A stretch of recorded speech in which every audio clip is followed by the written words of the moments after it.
নমস্কার, বড়দের প্রণাম, ছোটদের অনেক ভালোবাসা। তো আমরা বেরিয়ে পড়েছি, কারণ আমরা যাব এখন মামাবাড়িতে, মানে আমার বরের মামাবাড়ি। তো ওখানে কাল পুজো আছে, বিশ্বকর্মা পুজো। আর এখন যাচ্ছি ভাইকে আনতে। বড় মামারা থাকে ফালাকাটা, আর ওখান থেকে ভাইকে নিয়ে আসলাম। আর এখন যাব আমরা সিসারগড়, ওখানে কাল পুজো আছে। তো ওখানেই যাচ্ছি আমরা সবাই। তো ভিডিওটা কন্টিনিউ দেখতে থাকো। আর গলার ভয়েসটা খুবই খারাপ, কারণ গলাটা বসে গেছে আমার। তো ভিডিওটা দেখতে থাকো। গাইজ দেখো, ভাই এসে ভাইয়ের ডিউটিতে লেগে গেছে।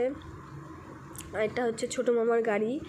কেন হবে কাল পুজো, আর দেখো সবাই মিলে ডেকোরেশন করছে। আর এইদিকে তোমাদের দাদা ভাই আর ভাই গাড়ি ধুতেই ব্যস্ত। আর এই যে সবচেয়ে ছোট সদস্য ভাই।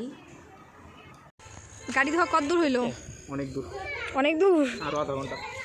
বাইকে আরো এত এত সময় লাগে? বাইকটা কি মাত্র স্টার্ট করলা? ওইটা হয়েছে বড়টা না? ডেকোরেশন এখন অনেক বাকি আছে। তো চলো, ভিডিওটা আর কন্টিনিউ করতে পারবো না, তো কাল পুরো ভিডিওটা দিয়ে দিব। টাটা।